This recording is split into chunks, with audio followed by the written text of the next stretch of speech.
Boa noite, shalom a você que está me ouvindo pelo 95,7 FM e você que está me assistindo pelo YouTube.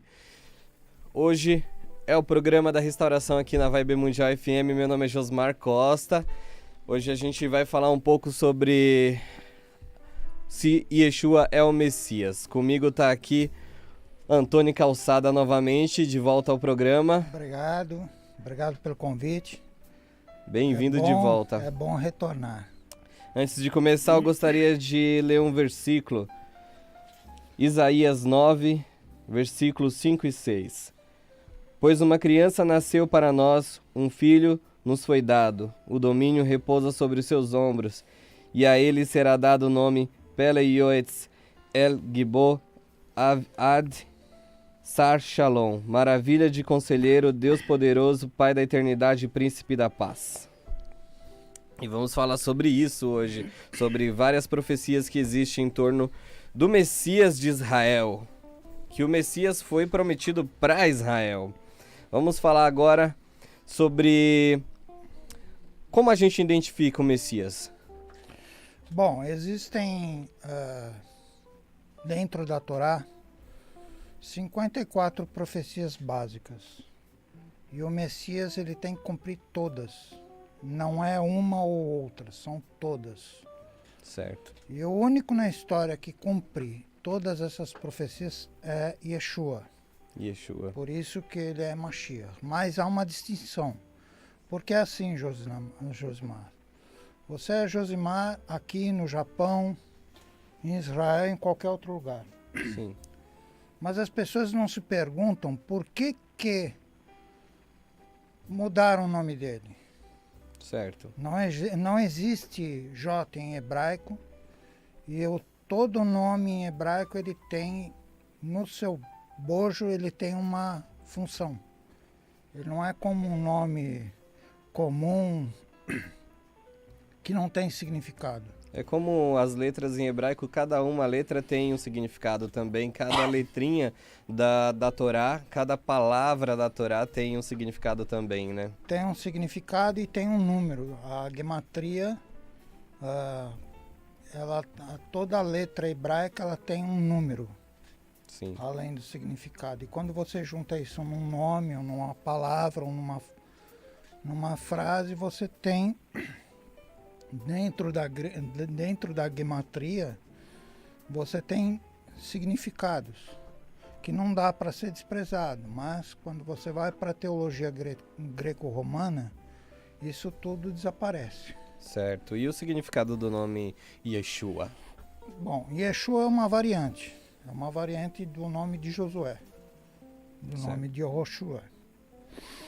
Ele nasceu em Betlehem, que originalmente é traduzido por Casa do Pão, mas foi morar em Nazareth.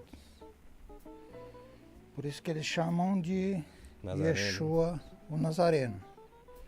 Só que muitos, eles tiram a última letra.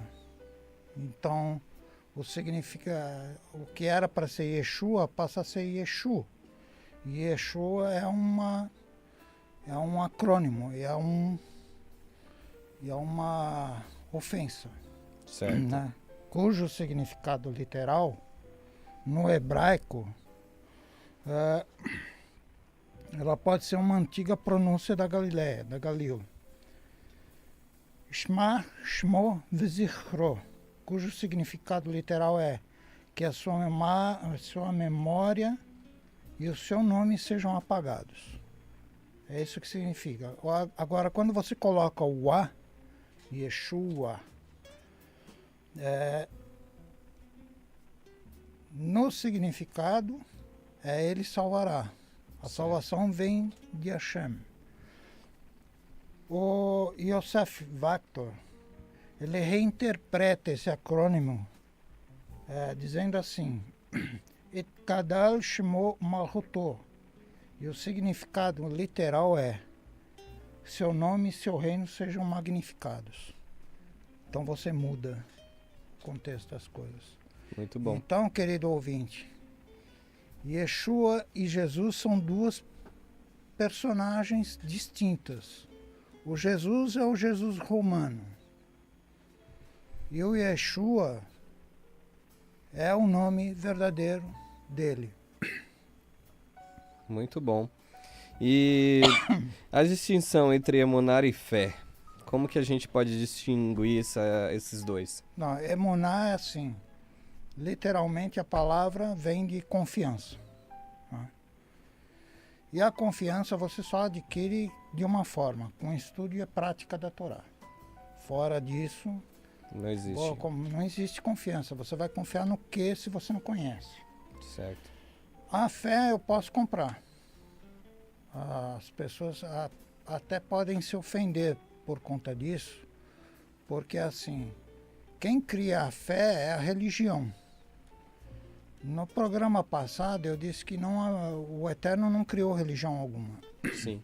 Ele deu instruções, a princípio, para o povo de Israel, e que com a vinda do Mashiach, ela é expandida para o resto da humanidade.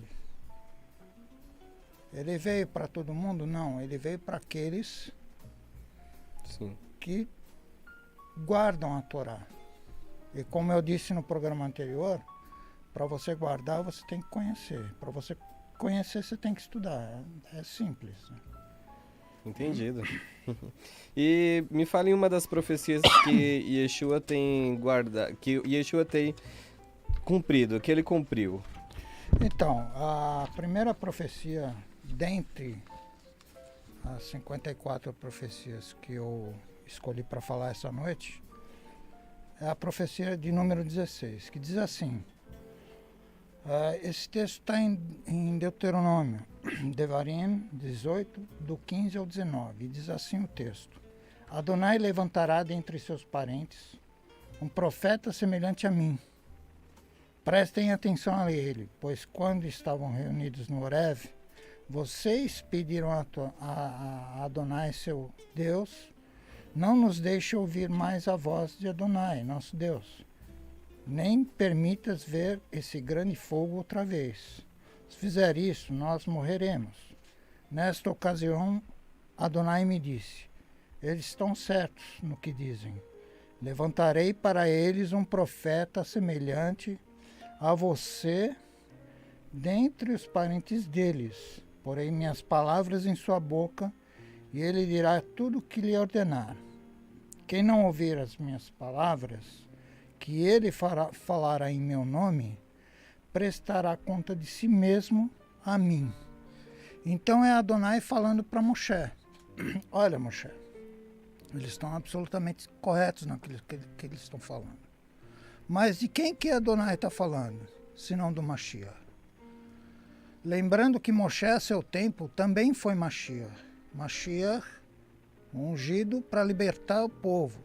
Ele era salvador do povo e ele também era intercessor entre Deus e o povo também. Ele fazia essa ligação, essa ponte, né? Da mesma forma que Yeshua faz. Por isso que Deus disse: vou levantar um semelhante a ti, semelhante a Moshe, semelhante a Moisés. Exatamente, exatamente. E a ele você deve dar ouvidos. Sim. Eles ouvirão. Essa fonte, ela está no Tanar, em Devarim 18, que é o texto que acabamos de ler, que cita literalmente que ele deveria ser um profeta como Moshe, como Moisés. Né?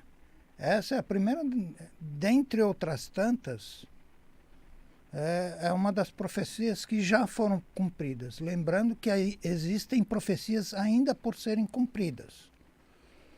Mas há várias delas que já foram cumpridas. Então a gente pode presumir assim que se Deus iria levantar um profeta que seria semelhante a Moisés, semelhante a Moshe, esse profeta, esse Messias, ele não poderia ser contra a Torá, por exemplo. Não, de forma alguma. E no caso do Messias de Israel, ele tem que cumprir todas as profecias. Não é uma ou outra, são todas as profecias. Quando se diz que o Messias cumpre toda a Torá, se diz que ele cumpre todas as profecias que estão contidas na Torá, que tratam dele especificamente. O problema é que muita gente desconhece essas profecias. E aí vem uma pergunta para o ouvinte, né? Você conhece as profecias que identificam o Messias? Como é que você se convenceria de que ele é realmente Mashiach? Se você não estuda a Torá, se você não conhece o contexto judaico da Torá, você também tem que entender que você pode ser enganado. Porque hoje eu tenho tecnologia para, por exemplo, reproduzir uma projeção de imagem no céu. Hoje eu tenho tecnologia, por exemplo, que reproduz eventos sísmicos, que reproduz eventos da natureza, que não são fabricados pelo Eterno, mas são fabricados pela mão do homem. E tudo isso vai ser usado, então estejam atentos, estudem as profecias da Torá. Sim. Para que vocês não sejam enganados. E eu falo isso especificamente para aqueles que estão no caminho, para aqueles que dizem que são tementes do Eterno, principalmente. Estejam atentos. Sim, muitos dizem que Yeshua não poderia ser o Messias, pois ele não seria, assim, não é da tribo de Davi. Ele nasceu de uma virgem que não se sabe de onde que ele veio. O que o senhor explica sobre ele ter nascido de uma virgem? Então, essa profecia ela está diretamente relacionada à profecia de número 11, que é cuja fonte no Tanakh está em Isaías 17:14. Não é? Então, o que acontece? A palavra hebraica para virgem, ao contrário do que muita gente pensa, não é virgem só no sentido de ter a virgindade preservada. Virgem no hebraico é alma, e alma é mulher de reputação ilibada. O judeu, ele não namora, não tem esse rito de namoro. Quando nós firmamos um compromisso com uma mulher, para nós já entendemos que já estamos casados, independente de estarmos. Porque assim, dentro do judaísmo, são coisas um pouquinho diferentes do que a grande maioria das pessoas está acostumada. Você firmou compromisso com o teu esposo ou com a tua esposa, você já é casado.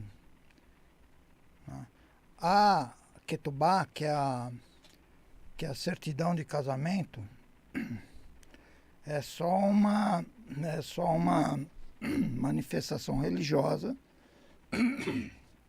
Desculpa. É só uma manifestação religiosa para afirmar esse ato de compromisso. E nada mais. Né? Mas a partir do instante que se firma um compromisso, você já é casado. Isso suscita outras questões que também tem a ver com o nascimento virginal de Yeshua, né? Mas isso é um tema para um outro programa, né? Então, assim, sendo jovem de reputação ilibada, as pessoas, quando foram traduzir da Septuaginta para a versão grega,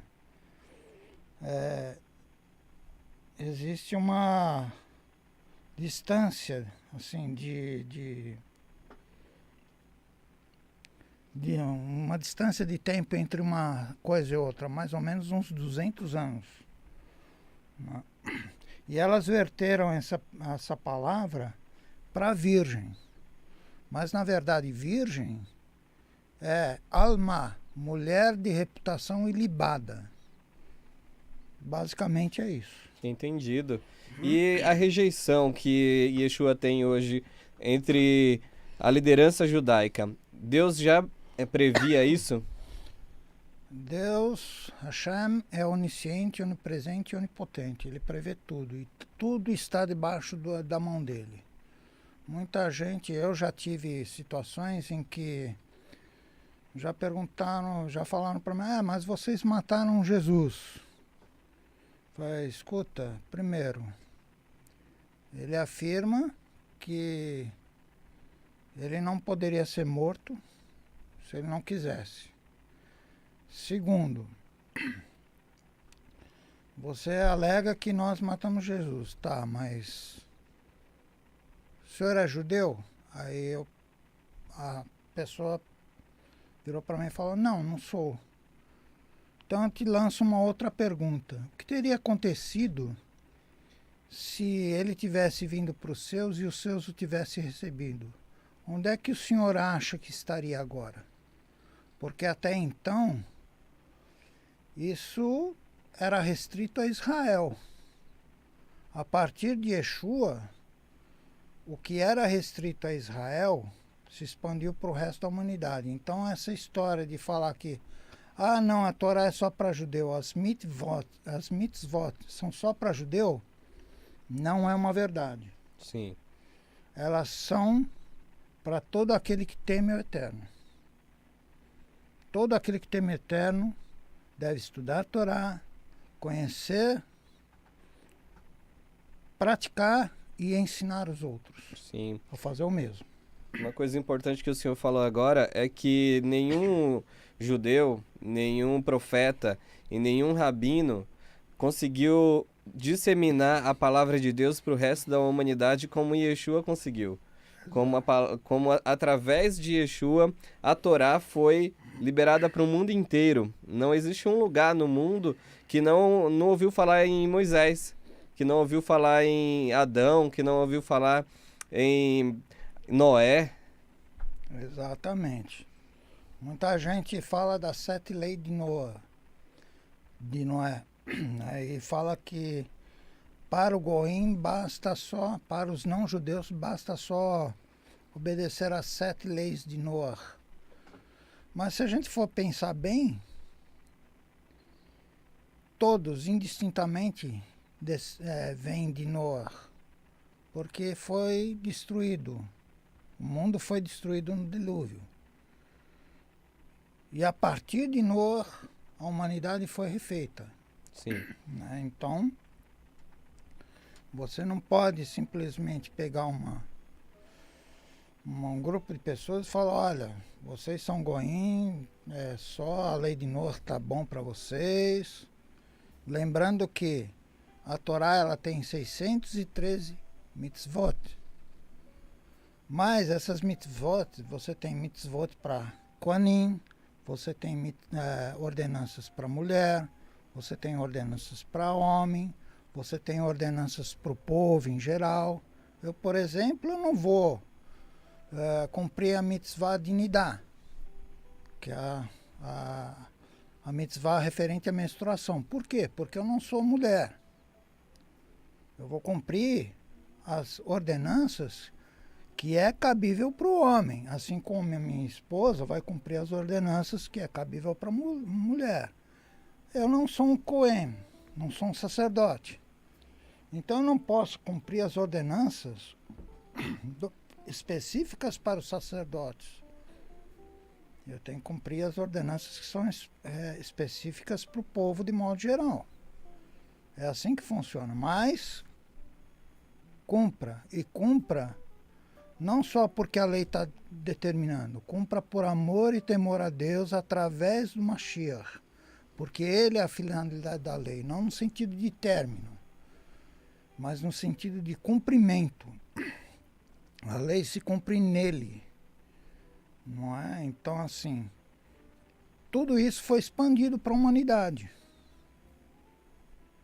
Então, você, dentro do teu livre-arbítrio, que não é tão livre assim, como muita gente pensa, livre-arbítrio não é para você fazer o que você bem entende, porque você vai prestar contas para o Eterno. Sim. Dos teus atos. Apenas cumpra. Livre-arbítrio seria assim, Deus colocou diante de vocês a bênção e a maldição. Esse Exatamente. seria o livre-arbítrio. Você escolhe ou um ou outro. E aí, só que você tem que entender que existe, para a bênção, existe algumas, como é que eu vou dizer? Existe coisas para você que acontecerá com você se você escolher a bênção, e existem também consequências para a maldição, né? Exatamente. Há consequência para tudo. E nada escapa incólume. Então as pessoas têm que ter esse entendimento de que aquilo que eu faço com o meu semelhante, a palavra lançada, ela não volta. Então eu tenho que ter cuidado com aquilo que eu falo, eu tenho que ter cuidado no trato do meu semelhante, eu tenho que ter cuidado no trato das coisas de Hashem, para não profanar o sagrado. Porque se eu profanar o sagrado, a chibata vai vir, o juízo virá. Essa profecia número 25, que é entrar publicamente em Jerusalém montado em um jumento. Hoje em dia isso seria possível? Essa profecia, ela já foi cumprida. Sim. Está em Zecharia 9:9, né? Então, assim, eu diria que nos dias de Yeshua já foi cumprido e pronto. Acabou. Acabou. É claro que existem profecias que já foram cumpridas e outras que estão por cumprir. Você tem profecia que diz que ele seria rejeitado pela liderança, que ele seria traído, que ele seria vendido por 30 moedas de prata, não é? Que é o preço do campo do oleiro, ser vendido pelo preço do campo do oleiro. Você tem profecias que ele seria abandonado pelos Talmidim. A primeira profecia trata de que ele é a semente da mulher, né? Ele nasceria da semente da mulher, porque não há outra. Hashem, ele não é Zeus. Isso é uma outra seara, mas só pincelando, ele não é Zeus. Na mitologia grega, você vai ver Zeus descendo a terra, inseminando uma mulher, copulando com ela, e aí nasce Hércules, que é um semideus. Yeshua não é semideus. E Yeshua também não é Hashem. Então isso tem que ficar muito claro para as pessoas. Sim. E ele diz, eu e meu pai somos um, né? Como que isso pode ser explicado? É muito simples. A profecia de número 9 diz que ele teria o nome divino, Yod-Heh Bavav-Heh, que é o nome do Eterno. Esse é o tetragrama sagrado, é o nome de Hashem.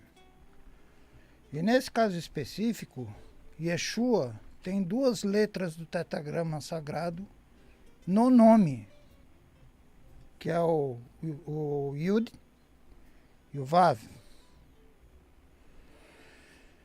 Ele e o Pai são um, assim como, em virtude disso, você vê de forma clara e inequívoca que o Eterno é misericordioso. Ele nos provê a reconciliação com a humanidade através do Messias, que é Goel. A palavra Goel em hebraico é redentor. E o joelho vai se dobrar em breve. A quem?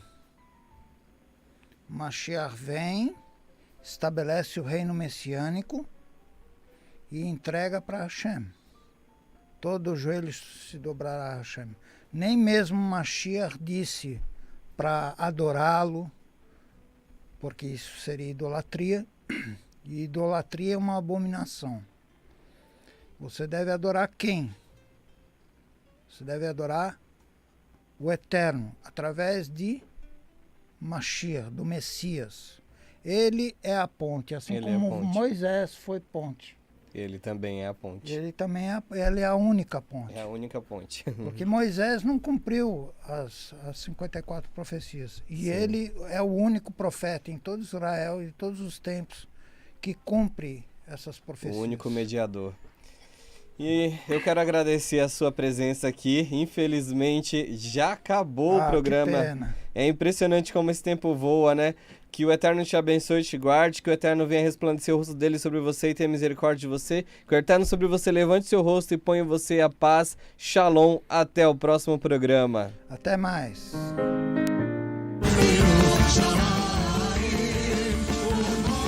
Você acabou de ouvir na Vibe Mundial.